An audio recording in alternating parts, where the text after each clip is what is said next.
अब लेकेश कावड़े ने कि बताता हूँ, ये आदमी ने मेरे पहले भी अभी 5 से 7 साल पहले भी उपोषण किया था 2 से 3 बार। जब इसको पैसे की ब्लैकमेलिंग करने करता है, माहिती का अधिकार लगाता है। आज मेरे कार्ड में 10 महीने का कालावधि हुआ है। 10 महीने के कालावधि में 50 से 55 माहिती के अधिकार इसने लगाया है। देखो, लेकेश कावड़े जो उपोषण पे बैठा है वो विरोध के लिए विरोध वाला काम है उसका। उसका पर्सन सरपंच से पड़ता नहीं है, तो विरोध के लिए विरोध करो। भाई इतना ही काम कर रहा है और काम धंधे कुछ है ही नहीं बेचारे को, तो बस वो धंधा बना लिया अपना उपोषण बैठने का, बस बात खत्म। आपको कैसे पता कि वो उपोषण पे जो है पैसे कमाने बैठे? भाई इसके पहले भी उसने बहुत जगह पे ऐसी कोई धान के गोडाउन खरीदते, उसमें कोई कर्मचारी है उनके ऊपर गांव में 50 अभी 10 महीने का जमाना नहीं हुआ तो 50 उसने लगाया। कोई ग्राम सेवक को लूटेगा, किसी को लूटेगा, उसी का धंधा ही है। श्रावण बाढ़ के पैसे लेता है, श्रावण बाढ़ के पैसे बना देता हूँ करके 1500 रुपये 2000 2500 तक के लेते हैं, श्रावण बाढ़ के लेते। और उसके बाद में तल्लाटी को जो बेवा भाई है तो उनसे भी 2000 रुपये लिया कि वारस के नाम चढ़ा देता हूँ करके उसका धंधा ही है काम। नमस्कार दर्शकों, आप देखना शुरू कर चुके हैं बापू वार्ता न्यूज नेटवर्क। हाल ही में मैंने एक खबर प्रकाशित किया था पार्ट 1 पार्ट 2 के साथ में, जो मोहाड़ी ग्राम में विविध मांगों को लेकर जो उपोषण चल रहा है और आज का वह उपोषण का 6वां दिन है। और जहां तक के देखा जाए तो यहाँ के जो सरपंच है और यहाँ के जनप्रतिनिधि है उनके ऊपर गंभीर आरोप लगाए जा रहे थे। वही बात का आज खुलासा होने जा रहा है। यहाँ के हमारे साथ जो सरपंच मौजूद है, हम सरपंच महोदय से जानने का प्रयास करेंगे और क्या है आखिर जो उपोषणकर्ता की जो मांगे है वह सही है या नहीं है, और इनके ऊपर जो आरोप लगे हुए हैं वह क्या साबित कर पाते हैं, हमारे जरिए हम अपने दर्शकों को बताना चाहेंगे। सबसे पहले हमारे चैनल में आपका स्वागत करना चाहते हैं। सर नमस्ते, मेरा नाम नरेंद्र कुमार चौरागढ़ है, सरपंच ग्राम पंचायत मोहाड़ी। मैं 11 जनवरी 2023 से सरपंच इस पद पे कार्यरत हूँ और पिछले 16 तारीख से हमारे गांव का लेकेश कावड़े और उसकी पत्नी, इन्होंने दोनों ने आमरण उपोषण किए हैं। उसके मुद्दा है क्या तांडावस्ती का रोड जहां प्रस्तावित था उसके जगह दूसरे जगह बनाए करके। मैं आपके चैनल के माध्यम से बताना चाहता हूं कि 2022 का तांडावस्ती का नियोजन आराखड़ा था, ऑनलाइन आराखड़ा था, और उस ऑनलाइन आराखड़े के मुताबिक हमने फरवरी 2023 में ग्राम सभा और मासिक सभा का ठहराव लेके उसको प्रस्तावित किए थे सीमेंट रास्ता बांधकाम को, और वो मंजूर हुआ अप्रैल से मई महीने में, और उसका बांधकाम भी किए जुलाई अगस्त महीने के करीबन। उस वक्त तक समाज कल्याण विभाग की टीम भी आई थी, देखने आई थी, वो लोकेशन देखे, जियो टैगिंग किए, उसके बाद में बांधकाम को भूमि पूजन हुआ और शुरू भी करने में आया।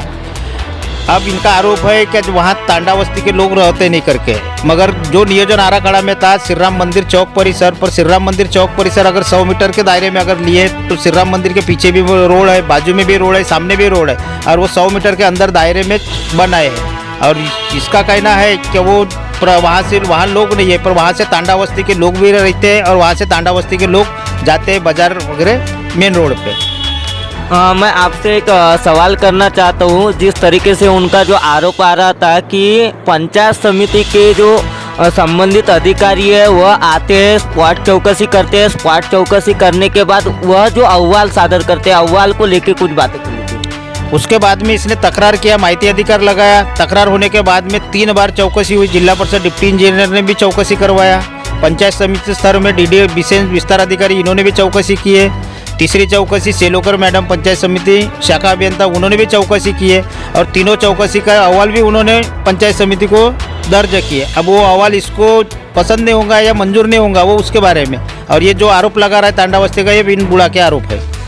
दूसरी बात एक है कि आपके गांव में पुलिस पाटिल भर्ती होती है और पुलिस पाटिल भर्ती में इंटरव्यू को लेकर भी कुछ बातें सामने होती हैं। पुलिस पाटिल की भर्ती की जगह गए, ये 2 साल से रिक्त जगह थी और उसकी जाहिरात निकली थी उपविभागीय अधिकारी तिरोड़ा से। उसकी जाहिरात हमने ग्राम पंचायत के माध्यम से प्रसिद्धि भी की है। हमारे गाँव के कुछ 25 से 30 लड़कों ने फॉर्म भी भरे थे। फॉर्म भरने में 3 लड़के जो उम्मीदवार थे उसमें इसका भी नाम था, ये परीक्षा में पास हुए और इनकी इंटरव्यू भी, उसमें हमारे ग्राम पंचायत का कोई हस्तक्षेप नहीं, वो पारदर्शिता भर्ती हुई है। और वहाँ एसडीओ मैडम ने जो ली है और उसी दिन उनका लेखिका तोंडी का रिजल्ट भी दी है, उसमें जिसको ज़्यादा मार्क मिले वो सिलेक्ट हुआ लड़का।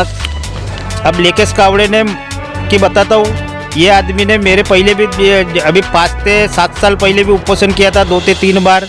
जब इसको पैसे की ब्लैकमेलिंग करने करता है, माहिती का अधिकार लगाता है। आज मेरे कार्ड में 10 महीने का कालावधि हुआ है, 10 महीने के कालावधि में 50 से 55 माहिती के अधिकार इसने लगाया है। हर माहिती, हर ठराव की, हर रजिस्टर की माहिती ले जाता है। आज तो मैं पुलिस डिपार्टमेंट से विनंती करता हूँ कि उसके घर की तलाशी लिया जाए कि कितने बोरा माहिती अधिकार के कागज निकल रहे हैं करके।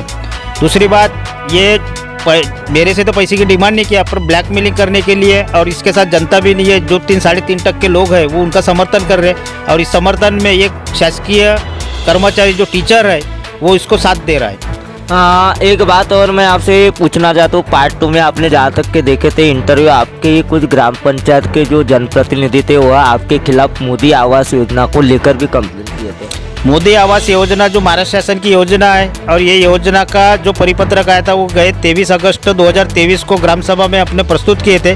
ग्राम सभा में सभी की लाभार्थी की निवड़ भी किए थे। उसके बाद में अपन ने यादी बनाए। यादी बनाते वक्त अपन ने सभी सदस्यों, सरपंच या सभी सदस्यों को अपन ने विश्वास में लेके उनके सबके मिल के वो यादी अपन ने तैयार की और पंचायत समिति को भेजे। उसमें विधवा को भी प्राधान्य दिए, अति गरजू जो प्राधान्य था, सिस्टम रिजेक्ट से जो लाभार्थी थे वो भी थे, जिनका नाम ड में नहीं है वो पुरानी यादी है, सभी को मिला के जो अति गरजू है उनको सभी को दिए। अगर ये ग्राम पंचायत सदस्य अगर मेरे पे आरोप कर रहे हैं कि पक्षपात रवैया से अगर यादी बनाए, तो 6 से 7 सदस्य ऐसे हैं कि उनके परिवार के नाम वहाँ यादी में आए हैं, तो मैं उनके सहमति बगैर चेक किया हूँ। एक बात बताइएगा, जिस तरीके से अहिल्याबाई होळकर पुरस्कार को लेकर भी उन्होंने जो उपोषण में अपनी डिमांड रखी थी, अहिल्याबाई होळकर 31 मई 2023 को अपन ने पुरस्कार वितरण किए। शासन ने परिपत्रक भेजा था और परिपत्रक में वो समिति गठित हुई थी। उस समिति का अध्यक्ष मैं था, ग्राम सेवक थे, जिला परिषद स्कूल के मुख्याध्यापक थे, आंगनबाड़ी सेविका थी और आशा वर्कर थी। ऐसे ही इनकी कमेटी बनी थी 10 से 11 लोगों की। 27 तारीख तक उनके अर्ज लेना था। हमारे पास 27 तारीख तक 6 अर्ज आए। 29 तारीख को लगभग 32 तारीख होंगी, उस दिन अपन ने पूरे कमेटी की सभा ली। सभा में 6 अर्ज सभी को दिखाए और जो बाई को देना है, सिलेक्ट करना है, तो सभी के राय से, सभी के सहमति से, ठराव से हमने गांव की 2 बाई जो बचत गट की जाड़े विनती है, बचत गट को मदद करती है, ऐसे 2 महिलाओं का अपन ने निवड़ की है और उनका 31 मई को सत्कार भी किए। इस बात में जिस तरीके से उन्होंने कहा है कि उसकी जो डेट थी, अहिल्याबाई होळकर पुरस्कार की जो डेट थी, वह डेट के अंदर में फॉर्म भरना था, वह डेट के अंदर में फॉर्म न भरती हुई, वह डेट के बाद फॉर्म भरा गया, ऐसी बात थी। ये गलत है। हमारी तारीख थी 27 तारीख तक फॉर्म लेने का। 27 तारीख तक हमारे पास 6 लेडीजों के फॉर्म आए थे और 28 तारीख को अपन ने नोटिस कमेटी को भेजे। कमेटी वाले 29 तारीख को सवेरे बैठे और उसके बाद में जो महिला का निवड़ हुई उन्हीं को पत्र दिए। उसमें कोई किसी का 27 तारीख या 28 तारीख के बाद में अपन ने अर्ज लिए और बाद में उसका नाम पीछे करके किसी को दिया, ऐसा है नहीं। और जो भाई अपन ने सिलेक्ट किए, जिनका मान सम्मान किए, सत्कार किए, वो भाई आज सामाजिक कार्य भी कर रही है और बचत गट का कार्य भी कर रही है। और उन्होंने जो अभी तक कार्य किए उनकी वो फोटोग्राफी वगैरह, कागजात वगैरह जोड़ के दिए थे, उस आधार पर उनकी नियुक्ति की। आपका जो ग्राम पंचायत का पटांगन है, पटांगन को लग के एक पेड़ है बड़का, वहाँ पे मट्टी को लेके एक मामला आया था सामने कि ग्राम पंचायत ने ना कोई परमिशन ली, ना कुछ।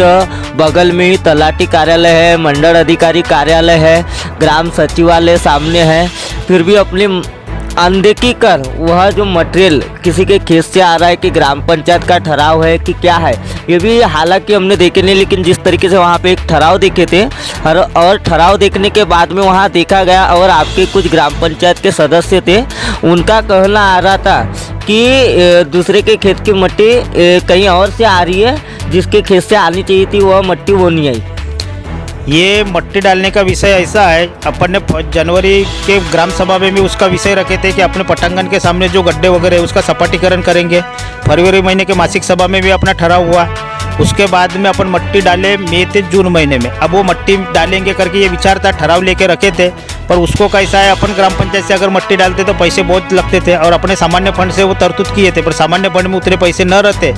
एक दिन हमारे गांव का काश्तकार जिसकी ज़मीन पड़ी थी, गांव का कमलेश गुड्डू पटेल करके, ये अपने खेत में जेसीबी लगाए थे और अपने ज़मीन को, पड़ी ज़मीन को उठाव ज़मीन कर रहे थे और तालाब की पाल थी, तो उनकी मट्टी कहीं दूसरे जगह फेंक रहे थे। मेरे को पूछने में आया, मैंने भी उनको पूछा, उनकी सहमति लिया और उन्होंने निःशुल्क अपने मुफ्त जहाँ मट्टी डाले वहाँ गोवारी समाज का मुठवा भी है, श्री कृष्ण मंदिर भी है और तलाटी मंडल अधिकारी को भी सुधा तोंडी पूछने में आया। उसके बाद में उनके ऑफिस के सामने जो गड्ढा पानी सस्ता था, मच्छर फैलते थे, वो समस्या दूर हुई। और इस मट्टी के इसमें ना वो काश्तकार को हमने पैसे दिए, ना काश्तकार ने हमसे पैसे लिया, ना उसका कोई ग्राम पंचायत से देयक निकला गया। अब जो आरोप जिस सदस्य ने आरोप लगाया है कि हमको मट्टी का मालूम नहीं है, वो दोनों सदस्य जिस दिन मट्टी आई उसी दिन वो हाजिर भी थे।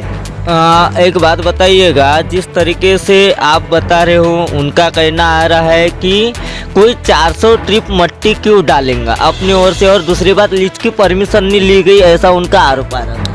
आज पूरे जिले में अगर कोई काश्तकार अगर मट्टी खोद रहा है, अपने खेत की लेवलिंग कर रहा है या कोई सपाटीकरण उपजाऊ जमीन अगर बना रहा है, तो कोई भी काश्तकार रॉयल्टी या महसूल से नहीं निकालता है। ठेकेदार शासकीय काम में रोड रास्ते में निकालता है। वैसा ही उस काश्तकार ने निकाला और 400 ट्रिप मट्टी डालने का विषय ही नहीं था। हमने 50 से 60-70 ट्रिप मट्टी डाले। क्या लगता है आपको, जिस तरीके से वह उपोषण कर रहे हैं, यह उपोषण को लेकर आप क्या कहना चाहते हैं? उपोषण इसका सिर्फ ब्लैकमेलिंग का है, बाकी कुछ नहीं। इसने गए रेजिम में 5 साल के अंदर जो आज उनको साथ दे रहे हैं, 2-4 लोग जो 3.5% लोग हैं, उसमें भी एक शासकीय कर्मचारी जो शिक्षक है उनको साथ दे रहा है वो। और इसने 5 साल के उनके रेजिम में कभी माहिती का अधिकार नहीं लगाया, ना कभी कंप्लेंट नहीं किया, ना तकरार नहीं, ना उपोषण भी नहीं किया। मगर हमने पिछले 10 साल में जो उन्होंने विकास काम नहीं किए, वो विकास काम हम पर ने किए, तो इनके आगबर दिख रही है। इनको लग रहा है कि इनके हाथ से विकास न होए, ये इनके नज़र में लग रहा है। दर्शकों, आपने देखा कि क्या बताया उपोषण को लेकर, और यहाँ के वह सरपंच थे हमारे साथ मौजूद। अभी यहाँ के कुछ लोग हैं हमारे साथ मौजूद, हम उनसे भी जानने का प्रयास करेंगे। क्या लगता है आपको, जिस तरीके से गांव में उपोषण चल रहा है? मेरा नाम श्रीराम फुलीचंद पारदी है और मैं ये जान चाहता हूँ कि ये जो मोहाड़ी में जो उपोषण चल रहा है, ये पैसे कमाने का है। जो काम सरपंच ने किया है, सार्वजनिक जगह पे किया है, गांव का विकास हो रहा है, इसमें सभी ग्रामवासियों का बहुमत है। ग्राम सभा में बहुमत हुआ था कि गोवारी लोगों का यहाँ पे आकर है और यहाँ खड्डे हैं, यहाँ बुझाना चाहिए, सपाटीकरण होना चाहिए। आठवड़ी बाजार भरता है हर गुरुवार को, इसलिए यहाँ पे अनुदान के रूप में हमारे गांव के कमलेश गुड्डू पटेल ने अपने ओर से मुफ्त में अपने तरफ से जन सेवा हित के लिए मट्टी दिया। क्या लगता है आपको, जिस तरीके से एक तरफ देखा जाए तो उनका उपोषण चल तो रहा है, उपोषण को लेके वह अपनी मांग को लेकर बैठे हैं गांव में, दूसरी ओर देखा जाए तो ग्राम पंचायत को देखा जाए तो टारगेट में ग्राम पंचायत को किया जा रहा है, यहाँ के सरपंच को पॉलिटिक्स कर रहे हैं, ऐसा उनका कहना आ रहा है। ये कहना है कि वो टारगेट जो कर रहे उपोषण पे बैठे हैं, इसके पहले उनकी सत्ता थी, यहाँ पे राजकारण खेला जा रहा है। राजकारण के हिसाब से 5 साल के पहले उन्हीं की सरकार थी और उन्हीं में शामिल थे। इसी का धंधा ये है कि कैसे करना। अभी सरपंच महोदय अच्छे काम करते हैं और तालुका लेवल के सरपंच के यूनियन के अध्यक्ष बन चुके हैं, तो ये उनसे नाजायज़ कि इनके कार्यकाल में अच्छे काम न हो, जो कि अच्छा गांव बन रहा है, सुधारना हो रही है, अच्छे काम हो रहे हैं, इसलिए कुछ ना कुछ राजकारण का फंदा जोड़ रहा है और उपोषण पे पैसे कमाने बैठा है। आपको कैसे पता कि वो उपोषण पे जो है पैसे कमाने बैठे हैं? भाई, इसके पहले भी उसने बहुत जगह पे ऐसी कोई धान के गोडाउन खरीदते, उसमें कोई कर्मचारी है उनके ऊपर, गांव में 50-50 अभी 10 महीने का जमाना नहीं हुआ तो 50 उसने लगाया। कोई ग्राम सेवक को लूटेगा, किसी को लूटेगा, उसी का धंधा ही है। श्रावण बाढ़ के पैसे लेता है, श्रावण बाढ़ के पैसे बना देता हूँ करके 1500 रुपये, 2000, 2500 तक के लेते हैं, श्रावण बाढ़ के लेते। और उसके बाद में तल्लाटी को जो बेवा भाई है, तो उनसे भी 2000 रुपये लिया कि वारस के नाम चढ़ा देता हूँ करके, उसका धंधा ही है। काम धंधे तो दूसरे है ही नहीं। दर्शकों, यह उपोषण को लेकर काफ़ी सारी बातें खुल रही है। क्या बताना चाहोगे आप, जिस तरीके से गांव में उपोषण चल रहा है और विरोध में यह उपोषण जो है सरपंच के खिलाफ और ग्राम पंचायत के खिलाफ जताया जा रहा है? देखो, लेकेश कावड़े जो उपोषण पे बैठा है, वो विरोध के लिए विरोध वाला काम है उसका। दूसरा पर्सन सरपंच से पड़ता नहीं है, तो विरोध के लिए विरोध करो, बस इतना ही काम कर रहा है और काम धंधे कुछ है ही नहीं बेचारे को, तो बस वो धंधा बना लिया अपना उपोषण बैठने का, बस बात खत्म। दर्शकों, आपने देखा किस तरीके से गांव में उपोषण चल रहा है और उपोषण को लेकर काफ़ी सारे बातें खुली है, जो कि हालांकि देखा जाए तो कुछ दिन पहले हमने जो खबर प्रकाशित किए थे उसमें बताया जा रहा था कि जो मट्टी है, मट्टी की लीज की परमिशन को लेकर भी काफ़ी सारी बातें खुली थी। दूसरी ओर देखा जाए तो तांडा बस्ती के रास्ते को लेकर भी इस गाँव में जो है काफ़ी सारी बातें सामने आई। अहिल्याबाई होलकर पुरस्कार को लेकर भी काफ़ी सारी बातें सामने आई है और अन्य विविध मुद्दों पर यहाँ की जो है बातें सामने आई है। कहीं ना कहीं राजकारण हो रहा है, कहीं ना कहीं जो है ब्लैकमेलिंग हो रही है, ऐसा ग्राम पंचायत की ओर से जो जनप्रतिनिधि है उनका कहना आ रहा है। गाँव में विकास के काम होते हैं, विकास के काम में बाधा डालने का काम हर समय किया जा रहा है। ऐसा उनका कहना आ रहा है। दूसरी ओर देखा जाए तो कहीं ना कहीं जो है अब ये उपोषण करता एक तरफ है तो दूसरी ओर सरपंच की सेना एक तरफ है। अब क्या है मसला क्या नहीं, दरअसल अभी ये तो हालांकि हम सिद्ध नहीं कर पाएंगे, लेकिन जिस तरीके से यहाँ पे इन्होंने बताया हालांकि वह सही है या गलत है यह वरिष्ठ अधिकारी तक के सीमित है। दर्शकों अगले पार्ट में पार्ट 4 के साथ हम आपको बहुत जल्द मोहाड़ी ग्राम की जानकारी देंगे क्या होता है दरअसल उपोषण को लेकर। अभी हमारे जरिए इन्होंने जिस तरीके से बताया है कि वह ब्लैकमेलिंग का काम करते हैं और देखा जाए तो दिन ब दिन ब्लैकमेलिंग का काम हो रहा है और काफ़ी सारी बातें सामने आई है। तो दर्शकों पार्ट 4 के लिए हमारे साथ बने रहिए, हमारे चैनल को सब्सक्राइब कर बेल आइकन पर प्रेस कीजिए। गोंदिया से देवेंद्र दमाहे।